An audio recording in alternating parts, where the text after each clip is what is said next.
చేసిన ఈ రాష్ట్రంలో సార్ బిఫోర్ లాస్ట్ ఇయర్ మా జిల్లా కలెక్టర్ గారు వనపర్తి జిల్లా కలెక్టర్ గారు ఒక ప్రోగ్రామ్ తీసుకున్నట్టు ఈ మధ్య కాలంలో చాలా పిల్లలు చిన్న చిన్న విషయాలకే సూసైడ్ చేసుకుంటున్నారు. ఈవెన్ రెసిడెన్షియల్ కూడా జరుగుతూ ఉన్నది, కేజీపీలో జరుగుతూ ఉన్నది. ఒక 2 months ఎవరైనా ఒక మంచి టీచర్ కానీ లేదా ఎక్స్పర్ట్ కానీ మాట్లాడే వాళ్ళు పిల్లల్ని కన్విన్స్ చేసే వాళ్ళు ఎవరైనా ఉంటే ఒక 2 months అన్ని రెసిడెన్షియల్ చెప్పేసి 1 hour వాళ్ళతో మాట్లాడించండి అని చెప్పేసి చెప్తే వాళ్ళు నన్ను సెలెక్ట్ చేసి పంపారు. నేను కేజీపీలతో పాటు రెసిడెన్షియల్ కూడా దిగిన. సో చాలా ఆశ్చర్యం వేసింది, ఎక్కడి నుంచి ఎక్కడి దాకా వచ్చినాయి ఈ స్కూల్స్ అని. నేను వెళ్ళిన ప్రతి రెసిడెన్షియల్లో ప్రతి కేజీబీవీలో నేను అడిగిన మొదటి ప్రశ్న ఫర్ 10th class స్టూడెంట్స్, మీ టెక్స్ట్ బుక్ నేమ్ ఏంటి అని అడిగాను. What is your 10th class text book name అని అడిగాను. చాలా సర్ప్రైజ్ అవుతారు. 2 రెసిడెన్షియల్లో 3 కేజీబీలలో out of 40 students no one can answer. ఎవ్వరు చేయలేకపోయారు. సార్ మీరు ఏదైనా క్వశ్చన్ అడిగాను సార్ పుస్తకంలో, నేను చెప్తామన్నారు. టెక్స్ట్ బుక్ పేరు తెలియదు. అంటే ఒక హోలిస్టిక్ అప్రోచ్ ఎక్కడ మిస్ అయింది. ఎందుకు అని తర్వాత పర్సనల్ అడిగితే పిల్లలు సార్ మా మేడం చెప్పిన మొత్తం అటలు వేసుకుంటారు పుస్తకాలు పాడైతే అన్నారు ఒకరు. ఇంకొక అమ్మాయి ఏమంటుందంటే సార్ టెక్స్ట్ బుక్ నేమ్ ఏమవసరం సార్, మేము క్వశ్చన్ ఆన్సర్స్ మీరు ఏదైనా అడిగి చెప్తాం సార్. టైటిల్ నాకు ఏమవసరం అని అనుకుంటున్నాడు. మన సురేంద్ర ఇంగ్లీష్ ఒక ఇంపార్టెంట్ చెప్తున్నాడు. టైటిల్ ఏంటంటే అవర్ వాల్ త్రూ ఇంగ్లీష్. ఆ పుస్తకం యొక్క టైటిల్ ఏంటి? Our wall through English. మనమే ఇంగ్లీష్ గురించి చాలా గొప్పగా మాట్లాడుతున్నాం సార్. ఇప్పటి నుంచో 10 ఏళ్ళ నుంచి అదే మీరు గ్రామాలను వదలాలి, వలస కావాలి ఇక్కడ నుంచి. ఎప్పుడైతే మీరు పుట్టినటువంటి గ్రామం నుంచి నగరాలకు వలస వెళ్తారో, ఎప్పుడైతే మీ మాతృభాషను ప్రేమిస్తూనే ఇంగ్లీష్ను అత్తుకుంటారో అప్పుడే మన జీవితాలు బాగుపడతాయి. గత 15 సంవత్సరాలుగా సార్ మాట్లాడుతున్న దానికి టైటిల్ ఆ పుస్తకానికి ఉంది. ఆ పుస్తక టైటిల్ వాడిని తెలియనప్పుడు దాన్ని ఎట్లా అత్తుకుంటాడు? మరి ఎవరు చెప్పాలి? కేవలం ఆ పిల్లలు తప్పని చెప్పి మనం సరిపెట్టుకుందామా? లేదు జరిగింది అక్కడ కేజీపీలో ఇంకొక దగ్గర కాబట్టి మా స్కూల్లో కాదు సార్, మా స్కూల్లో మా పిల్లలు చేస్తామని చెప్పి మనం సాటిస్ఫై అయ్యేదామా? నో. సో ఓవరాల్గా ఈ రకమైనటువంటి చిన్న చిన్న ఇబ్బందుల వెనుక ట్రూ టీచర్స్ కోయలేషన్ టీచర్స్గా మనమేమైనా కూడా బాధ్యత వహించగలమా? మన వైఫల్యం కూడా ఏమైనా దాంట్లో ఉన్నదా? పరంజల్ సార్ ఒక మాట చెప్పాడు, అద్భుతమైన మాట చెప్పాడు. Until unless the student love the teacher we can't do anything. ఇప్పుడైతే చాలా ప్రమాదం ఉంది సార్. సార్ మాట్లాడినంత బ్యూటిఫుల్గా కూడా లేదు వ్యవహారం. మేము టీచర్స్ ఉన్నాము. I'm very sorry to say this. మనల్ని కొంతమంది రికార్డు కూడా చేస్తున్నారు. చాలా ఘోరంగా ఈవెన్ యూపీఎస్ లాంటి స్కూళ్ళలో కూడా డ్రగ్స్ కల్చర్ వచ్చింది. హై స్కూల్స్ అయితే అవుట్ ఆఫ్ హ్యాండ్స్. 7వ తరగతి పిల్లల నుంచి మొదలుకొని సార్ డ్రగ్స్ గ్రామాలకు రావడం కాదు, పాఠశాలకు వచ్చింది. ఒకవేళ ఎవరైనా పిల్లలకు డ్రగ్స్ అలవాటు ఉండి ఏదో ఒక వారంలో ఏదో ఒక రోజు అది అందుబాటులోకి రాకపోతే నేను చాలా ఆశ్చర్యపోయినా, ఇది డ్రగ్గా ఉపయోగపడుతుందా అని. వైట్నర్ తీసుకుని ఆ పిల్లలు బెంచి కిందికి వంగి ఉంటున్నారు. చాలా మంది ఎందుకు కింది పొంగుతుంటే వాడు స్మెల్ పీలుస్తున్నాడు. 10th class రూమ్లోకి వెళ్తే పిల్లలంతా కూడా చాలా మత్తులో ఉంటున్నారు. చాలా పెద్ద సవాల్. నేను రాసిన పుస్తకాలు చాలా పుస్తకాలు ఇటువంటి మొన్న సార్ రిలీజ్ చేశారు. ఇవి ఒక 6 పుస్తకాలు వేశాను నేను గత 10 సంవత్సరాల పిల్లల్లో. దీంట్లో నా ముందు మాటలు చదివితే కన్నా చాలా ఇన్స్పైరింగ్ అనిపిస్తాయి. పిల్లల యొక్క మనసు తెల్ల కాగితం వంటిది, మనం ఏమైనా రాయొచ్చు అని రాసిన ఎప్పుడు 2016లో. లాస్ట్ ఇయర్ రాసిన ముందు మాటలో ఆ వర్డ్ మారింది. పిల్లల మనసు ఇప్పుడు తెల్ల కాగితం వంటిది కాదు, బడిలోకి వచ్చే నాటికే చాలా విషయాలు రాసుకొని వస్తున్నారు.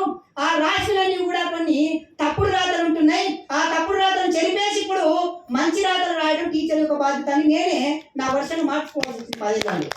ఎస్, పిల్లల మనసు ఇప్పుడు తెల్ల కాగితం కాదు. ఎస్, అంగీకరించాలి. మన ఇబ్బందులు ఉన్నాయి. పాఠశాలకు 5వ తరగతి హై స్కూల్లోకి ఎంటర్ అయినప్పుడు 6వ తరగతిలో వాడు చాలా విషయాలు నేర్చుకొని వస్తున్నాడు. చాలా విషయాలు అంటే ప్రపంచంలో ఉన్న అనేక గొప్ప గొప్ప ఆవిష్కరణలు కాదు, వినాశనం కావడానికి, విధ్వంసం కావడానికి, వాడు ధ్వంసం చేసుకోవడానికి ఎన్ని రకాల అవకాశాలు ఉండవో అన్ని నేర్చుకుని హై స్కూల్లోకి వస్తున్న పిల్లవాడిని మనం సంస్కరించాలి. ఇప్పుడు చాలాసార్లు ఇన్ని అద్భుతమైన పిల్లల ఫేవర్గా పుస్తకాలు రాసిన నేనే ఎప్పుడో ఒక దగ్గర నిరాశ చెందే పరిస్థితులు వస్తున్నాయి. అలా వీళ్ళకి ఎట్లా చెప్పాలి, ఏం చెప్పాలి?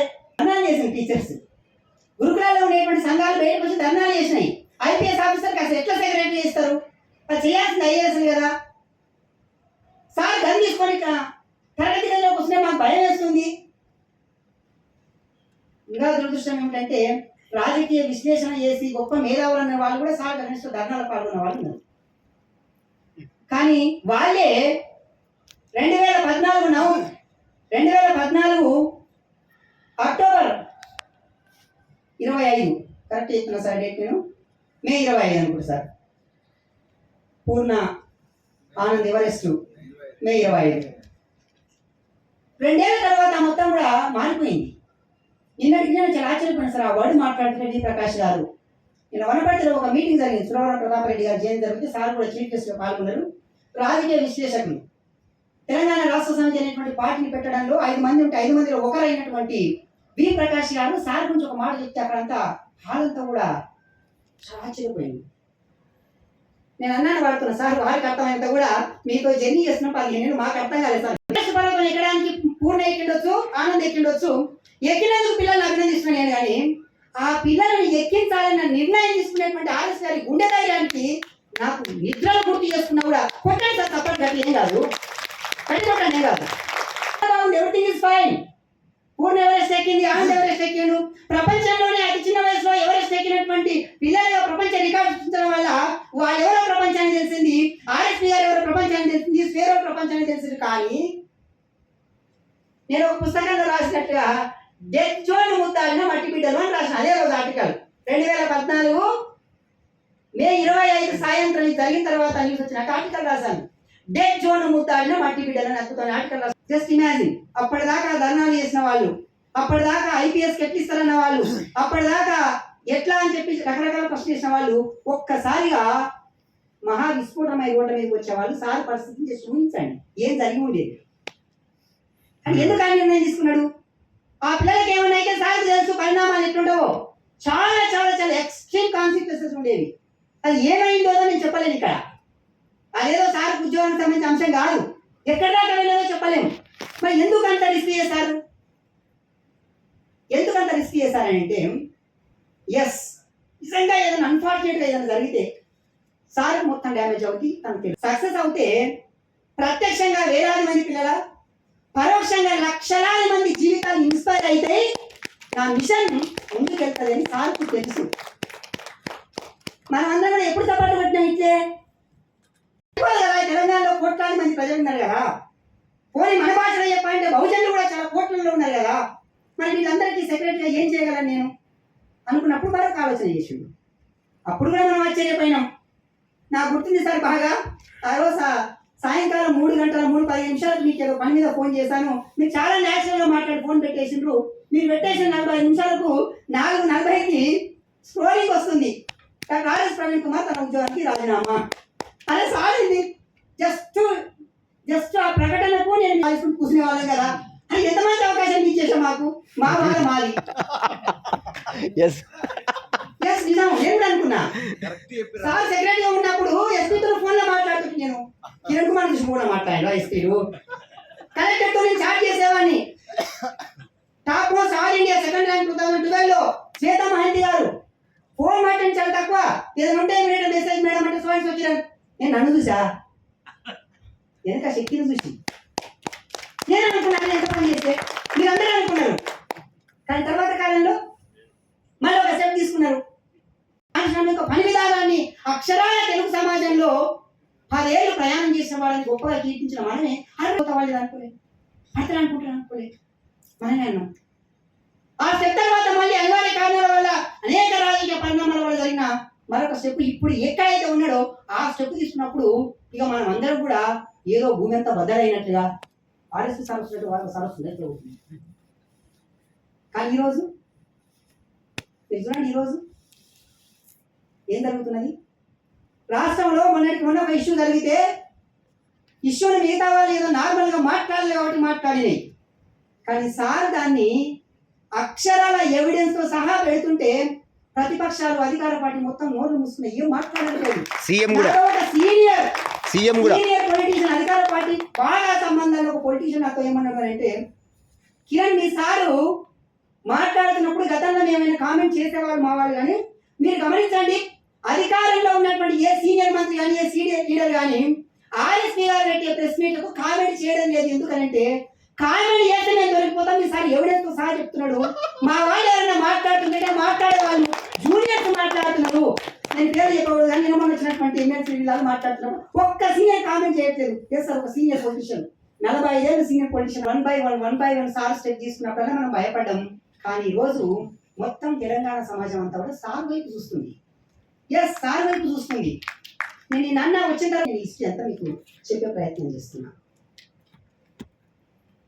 సార్ అన్నాడు చాలా సందర్భాల్లో సేవ నెట్వర్క్ అనేక విన్స్ ఉండవచ్చు కానీ టీటీసీ చాలా కోరింగ్ అని చెప్పేసి చాలా సందర్భాలు. ఎందుకు అని అంటే మనకు తెలుసు అవునన్నా కాదన్నా ఎన్ని విపరీత పోకలైన రాణిగాక విద్యా వ్యవస్థలో టీచర్ ఇస్ అల్టిమేట్.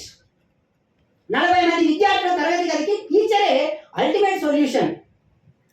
ఉండొచ్చు తరగతి గదిలో 40 మందిలో 20 మంది విద్యార్థులకు రకరకాల సమస్యలు ఉండొచ్చు. కానీ మిగతా 20 మంది విద్యార్థులు అయితే మన చేతులు ఉన్నారు కదా, వాళ్ళని తీర్చాల్సింది మనమే కదా. ఈ క్రమంలో కేవలం తరగతి గదికే పరిమితమయ్యే ప్రొఫెసర్ కొఠారి గారు చెప్పిన నిర్వచనం కోసం టీటీసీ పనిచేయట్లేదు. తరగతి గది దాటి పనిచేయడానికి టీటీసీ పుట్టింది.